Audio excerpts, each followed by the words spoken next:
Hey folks, welcome back to my channel. If you're new here, welcome. My name is Natasha and I do book things here. Today's video is going to be my book outlet Boxing Day haul. It just arrived and I ran and got it, but it's almost like fully dark outside. And so what I did was I turned my ring light around so that the light's bouncing off the walls. Let me know if this lighting's okay, because what that means is that I could probably film at night. I think I originally ordered 15, but they sent me 11 because like while I was trying to like pay for it, those items were already bought, so they just like flew out of my cart, and then I paid for it, and then I realized I didn't get like all the stuff I ordered, which is annoying. Anyway, we are going to open this bitch. Don't fucking ask me what I bought. I have no idea. So don't even ask me like where I'm gonna put those in that shelf. I have no idea. So first book I bought because of #aesthetic. This is One True Loves by Taylor Jenkins Reid. I absolutely love this cover. It's like so beautiful to me. I don't know why, it just looked gorgeous. It follows a woman who marries her high school sweetheart and then he disappears or is like presumed dead, and then she falls in love, I believe with someone else, and then he comes back, and that's all I know about. And I imagine it's just gonna be like, you know, love, drama.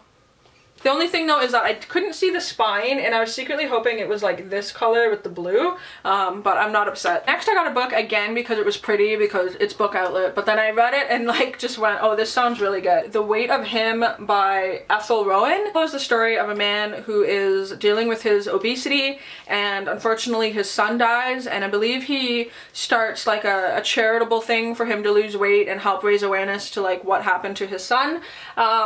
Again, I just like reading these like super emotional books about like loss and struggles that I don't know anything about, but I'd like to know more about. This is just gorgeous. I don't know what it is about this font in particular. Like, I'm a sucker for typography, like big time. If I see a book that has like beautiful font that I like, I pick it up and like, oh, I love this. Or a scratch and dent and there's like nothing wrong with it. So sometimes book outlet really comes through with that, other times not so much, but sometimes. Next I grabbed a book that I've been like meaning to read forever, and everyone is like, why haven't you read this yet? And that's The Serpent King by Jeff Zentner. For those of you that don't know, Jeff Zentner is a freaking babe. Like, my god, that man is so attractive, and I'm like, why haven't I read his books yet? I don't know. But I basically like stalk him on Instagram, and it's kind of like an inside joke. Anyway, it's an inside joke amongst a bunch of people about how hot he is, but yeah, so I saw this on book outlet and was like, okay, I have to read this. I didn't know though that like this is the actual like cover. This isn't like a dust jacket. Like, this is printed right on the cover. I want more books like that. That's gorgeous. I'm not gonna lie, I know like nothing about this book. I know it has something to do with like Pentecostal Christians, which is what I grew up as, only I believe this is like an extreme variation of that. There's something about religion. It's supposed to be emotional. People have cried. I don't know anything about this book. I'm sorry, but not all the books I grab I'm gonna know things about, and this is one. It's definitely really beautiful. Jeff Zentner is also really beautiful. So, book that I found in their like dollar section, like on sale books, and like sometimes I scroll through those and I try not to judge the covers too much because you actually need to read the synopsis and find out like what it's about. But this is one that I thought was like really fun. I love reading books about witches, as I've mentioned before, called House Witch by Katie Schnickel, and this follows a story of a woman who is kind of feeling like an outsider in her town. She ends up working for this like soap company with this group of women. Then she finds out that she's a witch, and whatever happens from there, I don't know. It sounds cute. It sounds like a mix of contemporary, but she's also a witch, which is what I like. So up next we have both a total cover buy and then also like an instant buy for subject matter. Two things come together. I grabbed this book. This is called American Girls by Allison Umminger. That's hard to say. This cover, this is really cool. It's one of those flippy things, but I love this cover. It's gorgeous. This follows the story of a teenage girl who sort of like had it with her home life, and she pieces out to LA to her sister's house, and she ends up sort of doing a project on the Manson murders. And like the second that I saw this cover and it mentioned the Manson murders, I was like, yep, sign me up. Something to do with cults is about other than that. So it's pretty though, so So up next is a book I've seen quite a few people talk about and heard that they really liked, and so I saw it and got it. This is Saints and Misfits. Follows a Muslim teenage girl, and she's sort of like an outcast, but then something happens with a boy that's like sort of well known in her community, and she sees sort of underneath his mask and like who he is. I believe this has sort of like darker subjects in it, though I'm not 100% sure.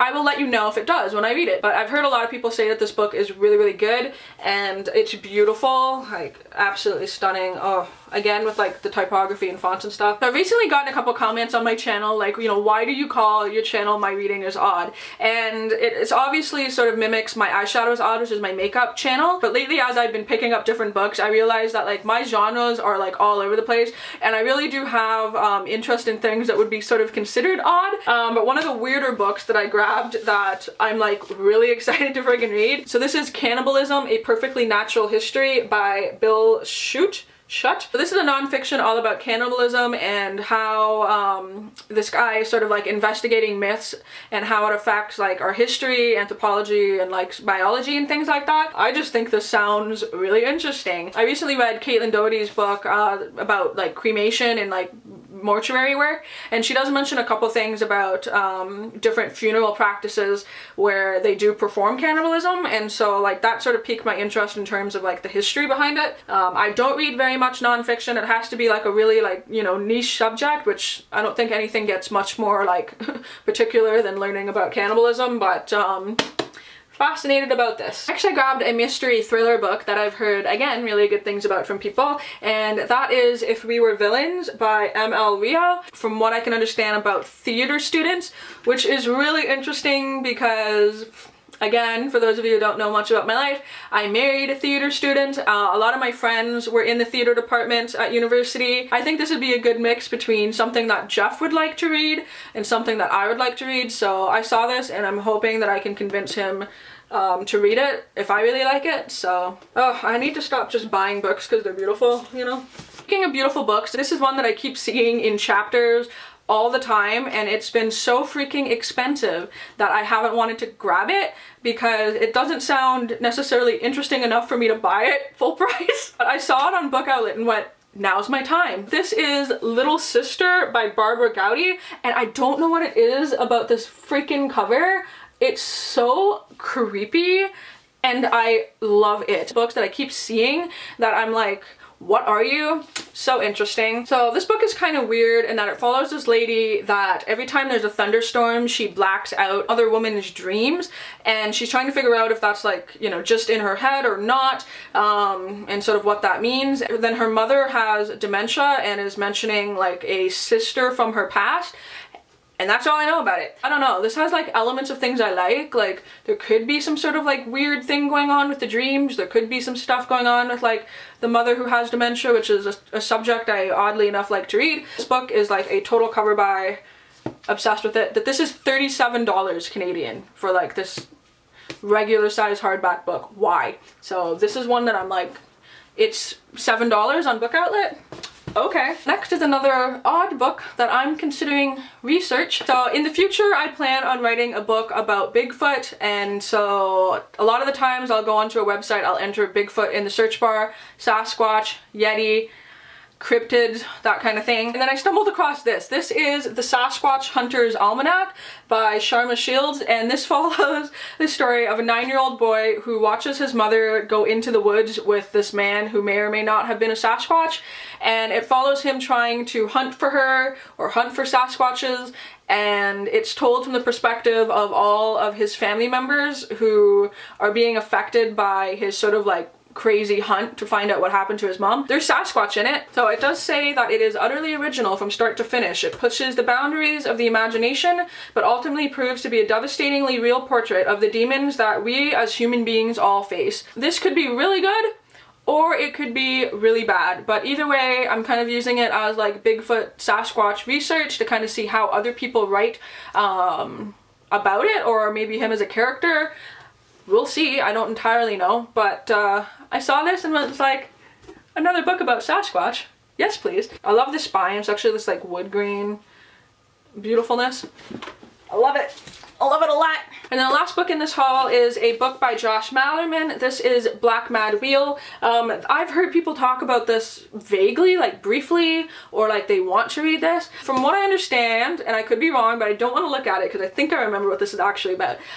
This is like a group of explorers in the desert, and they hear this like loud noise, and then all of a sudden it's like their mission to go towards this noise and find out what this noise is about. This is the same guy who wrote Bird Box, which I also want to read, which I've heard a lot of people really like, and it's pretty spooky and stuff. I don't know, that's kind of what I know about this. But yeah, those are my book outlet books that I grabbed. This would likely be my last book outlet haul for a good while. I mentioned in 2018 I want to try only buying new releases each month and reading the books that are on my TBR, now including these. I am going to put these in my star jars. I moved them somewhere. Oh, here they are.